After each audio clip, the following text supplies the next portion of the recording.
All right, let's dive right into a skill that is absolutely critical for anyone on a modern ship's bridge, managing the alerts from your ECDIS.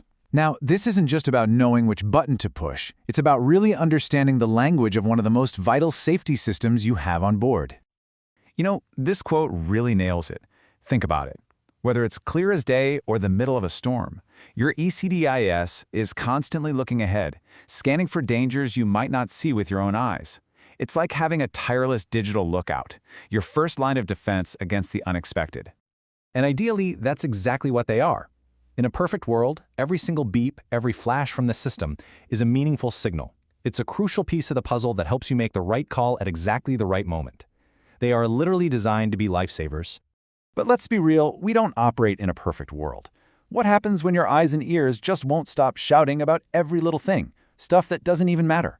Well, you get overwhelmed, you get distracted, and eventually you just start to tune it all out.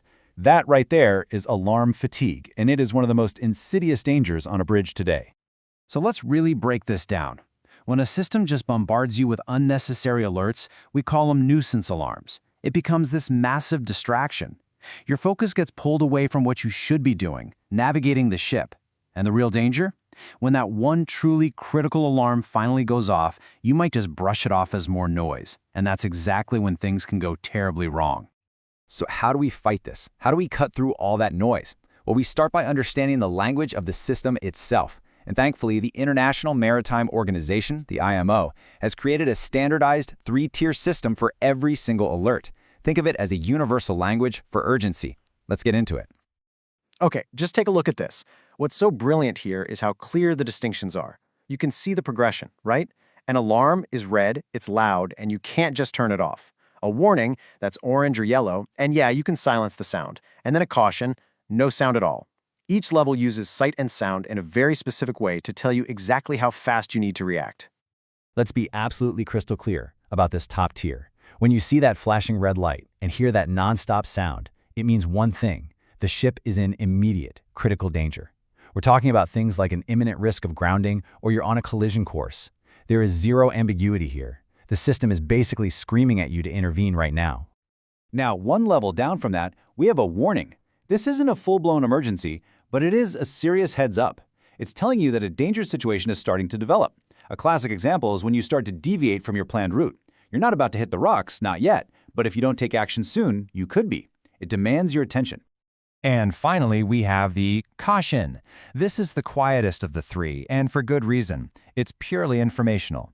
Think of it as the system just tapping you on the shoulder and saying, hey, just so you know, I've lost the data feed from the GPS. It's something you definitely need to be aware of, but it doesn't mean you have to drop everything and act this very second. Okay, so knowing what each alert means is half the battle. The other half is knowing exactly what to do.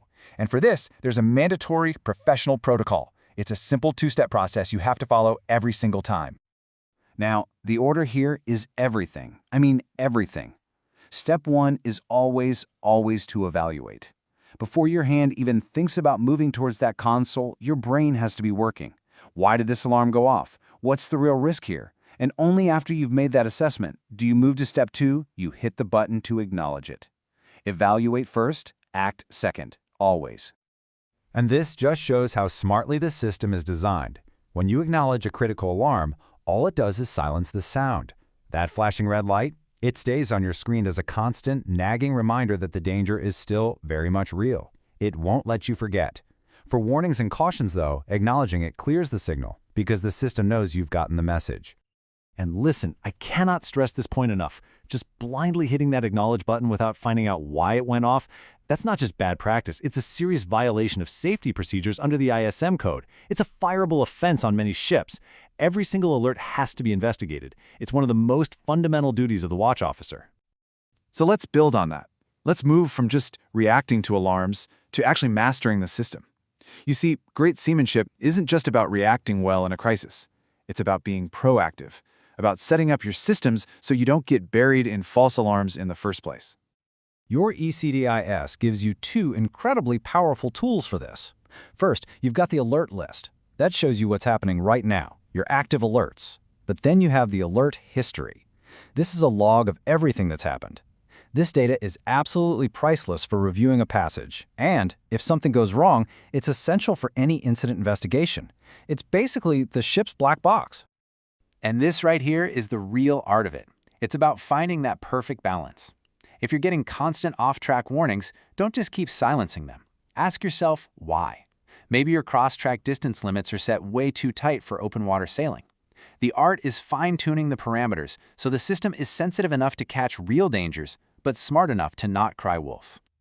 So, at the end of the day, it all comes down to this. Every alert matters. Every alert demands a professional response. Your vigilance and your skill in managing this system are what keep the vessel, the cargo, and every person on board safe. That responsibility is squarely in your hands. So I'll leave you with this question to think about. Next time you're on the bridge, take a hard look at your system, at your own practices, and ask yourself, is my ECDIS a trusted, vigilant co-pilot that I actually listen to? Or has it just become another source of background noise? The answer to that question could truly make all the difference. Stay safe out there.